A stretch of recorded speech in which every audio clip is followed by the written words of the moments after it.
natin itong panukalang budget nga natin na umaabot sa 7.2 trillion pesos para po yan sa susunod na taon. Mas mataas ito 6% kumpara ngayong taon. Ano ho yung mga nakikita? Makatwiran ho ba ito? Lalo na sa kalagayan o sa kasalukuyan pong estado ng ating ekonomiya ngayon. Alam mo, napakaraming rason kung bakit ako nababahala dyan sa 7.2 billion na budget na yan. Ano? Trillion. Unang-una, galing siya sa mataas na base na. No? So in the past 4 years, alam naman natin na maraming insertions dun sa previous budget. So kumbaga parang pinasok na nila yung mga insertions na yun dito sa kanilang National Expenditure Program. So 7.2. Nung panahon ng previous administration, ang average lang yan ay less than 4 trillion. Ano? So ngayon 7 trillion na. So isa yan sa pinakamalaking concern ko. Ikalawa, yung execution risk. No? So ano ibig sabihin ng execution risk? Yun yung paggamit mismo ng budget na yan. Kasi in the past nga, ang taas-taas ng budget pero ang GDP growth natin ay pababa. Kaya itong second quarter ay 2.3% na lang. Normally, pag malaki ang budget, so magiging stimulus yun ng economy para tumaas kasi dapat nagbibigay ng trabaho through the projects ang gobyerno. No? Pero wala tayong nakikitang pagbabago, imbes tumataas pa ang unemployment rate. Kasi ikatlo, ang pinakamalaking concern ko, uutang na naman sila kasi yung 7.2, ang program deficit niya ay 1.7 trillion. Okay? So kung idadagdag mo yan dun sa program deficit this year na 1.6, so malamang more than 21 or almost 22 trillion na magiging utang ng national government, no? As of now, yung debt to GDP ratio natin ay 66% na. 22-year high yan yung 66%. So pag umabot yan ng tawag dito ng 22 trillion, malamang over 70% to GDP na, since hindi naman tumataas ang ating GDP pero lumalaki ang utang. So ang mangyayari diyan, manghihina yung piso, tapos baka maging inflationary pa to kasi nga may supply constraints dahil hindi na ma-manage ng ating gobyerno yung supply constraints ngayon kaya mataas ang inflation. Opo. So napakaraming concerns. Opo. Pero doon sa issue ng prioritization, sa tingin po ninyo, tama ho yung pagbibigay ng priority ng gobyerno. Sa ngayon, may pinakamataas po yung education, pumapangalawang public works, pangatlo yung health, at pang-apat yung sa DILG at defense yung top 5 po. Na may pinakamalaking alokasyon po dito sa ating 2027 national budget. Anong masasabi po ninyo? Yun nga yung concern ko kasi in the past, malaki nga yung mga budgets dyan, kumbaga yung sinasabi nila sa press release nila ay mainly lip service kasi previous years na naman talaga mataas ang budget sa education, sa public works, pero ano ang resulta, 'di ba? Napakarami pang schools na hindi na itatayo or classrooms, tapos sa DPWH, talamak ang corruption, walang napapanagot. So malamang ganyan din ang mangyayari this next year. At next year pa naman, syempre mag-e-election na, no? So ang concern dyan ng mga politiko ay makaraise ng funds para sa susunod na eleksyon sa 2028. Kaya napakalaki talaga ng execution risk dyan sa 7.2 trillion na yan. At sinasabi ko nga, in the previous administration, hindi yan tumataas ng 4 trillion, pero napakaraming naipatay yung mga gusali at mga airports tsaka mga pantalan. So ngayon wala tayong nakikitang ganun. Kaya mababa yung efficiency, kumbaga hindi efficient ang paggamit nila ng budget. Doon naman sa flood control projects, anong pangamba mo? Dahil kung hindi ako nagkakamali, nasa 107.4 billion pesos yung inilaang pondo para po dyan. Ma'am, ano po ang pangamba ninyo? Well, it remains to be seen kasi mga flood control ng naririnig mo ba ako, Yes, go ahead po. Oo, Jade? medyo napuputol-putol ng konti. Yan, ma'am. Okay na po, okay na po. Ah, yeah. Kasi ang concern ko nga dyan yung execution, no? So, kaya ba nilang itayo yan ng 1 taon? Tingin ko hindi naman kaya kasi pangmatagalan ng at least makapagbigay sila ng trabaho. Pero kung sabihin nila na next year wala nang baha, napaka-imposible nun kasi ngayon pa lang kitang-kita natin, habagat pa lang ang dami ng nabahang regions, no? So, medyo talagang hanggang ngayon nababahala ako dyan sa budget na yun. Opo. Pero ang paglalaan ng pondo ay tama lang naman, ma'am. Doon lang sa execution yung medyo kayo nakikita yung parang may red flag talaga. At dapat yan ang matugunan ng pamahalaan. Tama ho ba? Hindi, actually, tingin ko sobrang taas niyan eh. Sobrang taas kasi nga galing yan sa mataas na base tapos tinaasan pa. At yung mga previous budgets, may mga insertions doon na hindi talaga napunta sa taong bayan eh. Hindi napunta sa mga projects. Kaya kung tutusin, kung dati 4 trillion nakapagpatayo ng marami, bakit ngayon 7.2 trillion? Sobra-sobra yan. Opo, opo. Ngayon, lalo na, patuloy yung mga pagbaha na nararanasan ng ating mga kababayan. Oo. Oo, so dapat yung pondo na yan, kahit sobra-sobra, mapunta doon mismo. Oh, pero ang tingin ko nga dahil election na sa 2028, marami diyan mga politiko na ano na yan, mag-iipon na yan ng pangkampanya nila, 'di ba? Gagamitin na nila yan pangampanya. Mhm, opo. At sabi po ng presidente, idinisenyo daw itong budget na ito panglabanan yung epekto ng gulo sa Middle East at matagal na El Nino na magpapataas sa presyo po ng pagkain. Ay, hindi ako naniniwala doon kasi nga wala naman silang long-term solution diyan sa oil crisis na yan, no? Hanggang ngayon walang pinapasang bill ang Kongreso tungkol sa price regulation, sa yung sa paggawa ng stock ng mag-stock tayo ng mas maraming langis, 'di ba? Para maibsan talaga in the long term yung ating problema diyan sa oil supply, no? Tapos wala naman silang binibigay na subsidy. Alam mo, isa pa nga palang concern ko, yung revenue, no? Kasi hindi siya tumataas kasing bilis ng expenditure, kaya malaki nga yung fiscal deficit, no? So, kung talagang kung talagang tapat sila sa gusto nila maging efficient, no?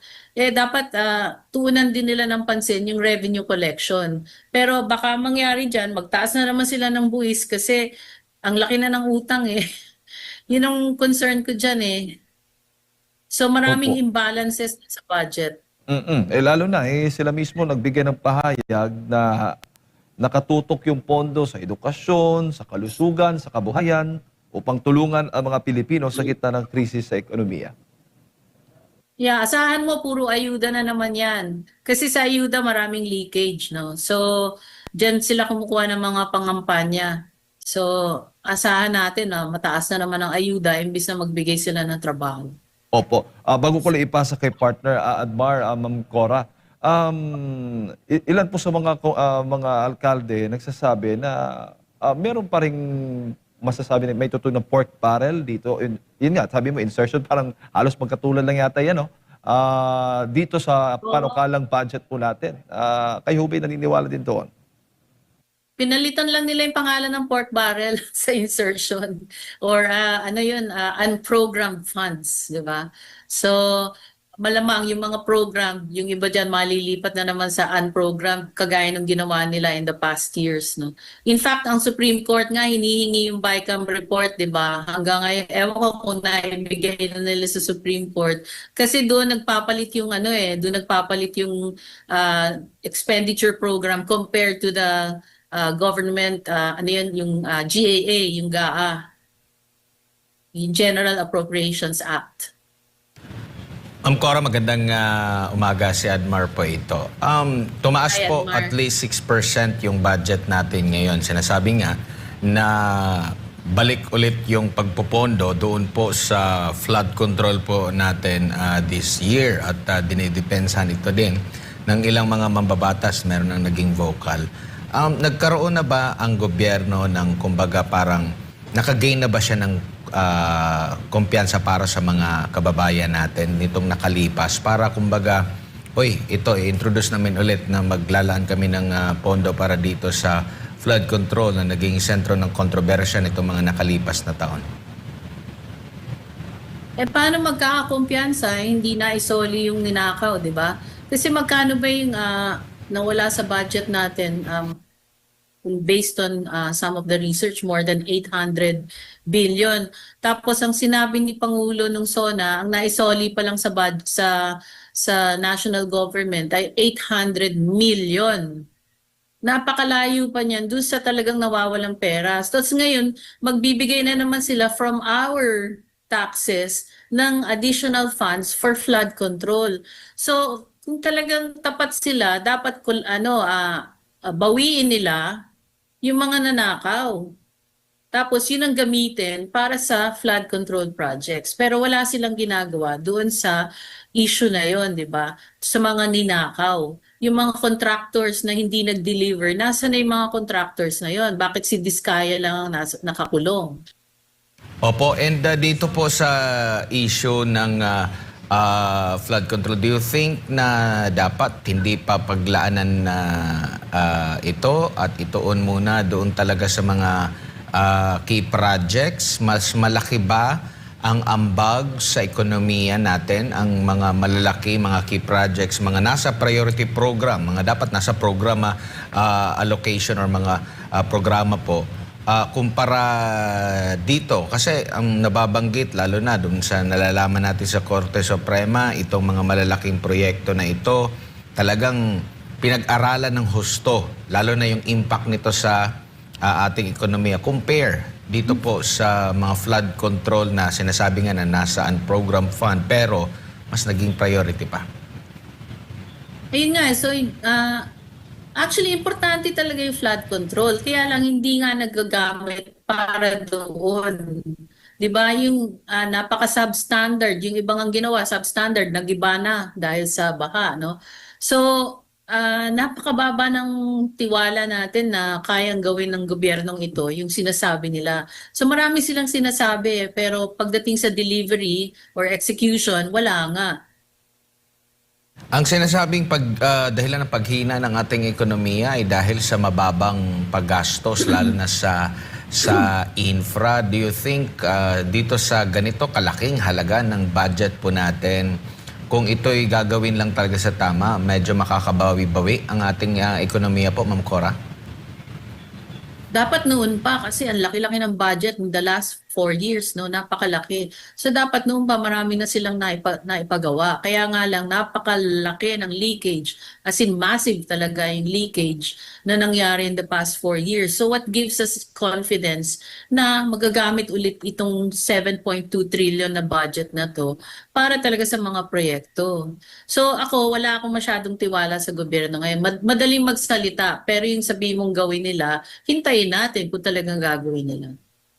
Opo, sinasabi Kasi 2.3 lang, 2.3 nga lang yung economic growth eh. Kaya, at nag-umpisa yung pagbaba ng economic growth bago pa magka-krisis sa langis. Ngayon, ibig sabihin, hindi talaga efficient yung paggamit nila ng budget. Kasi dapat, pag ganyan kalaking budget, dapat tataas ang economic growth mo.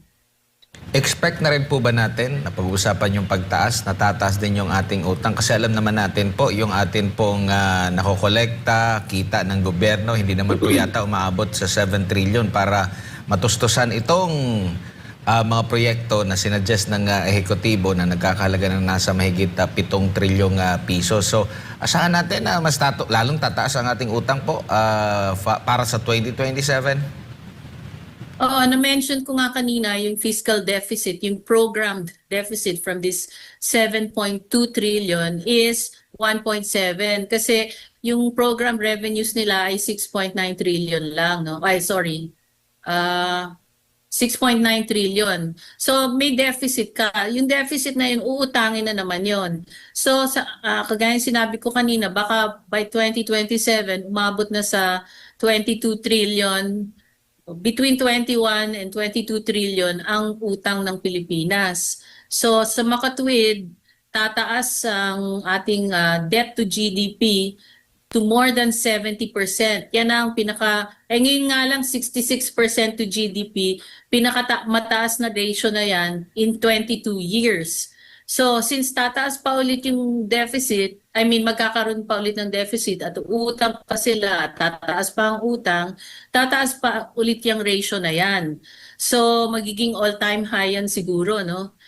Isa pa, yung pagbayad ng utang, lalaki ng lalaki, di ba? So ngayon nga lang, halos 50% ng nakokolekta nilang buwis ay napupunta lamang sa pagbayad ng utang. Kaya paano pa yung ibang programa na dapat nilang gastusan, no? Pinapayaman na lang natin yung mga bangko. So isa yun sa mga malaking concern ko, paano natin babayaran yan in the future? Ibig sabihin, magtataas na naman sila ng buwis in the future. At iiwan nila yan doon sa susunod na administrasyon. So para masisi yung susunod na administrasyon, di ba? Pero actually galing yan sa kanilang yung katiwalian.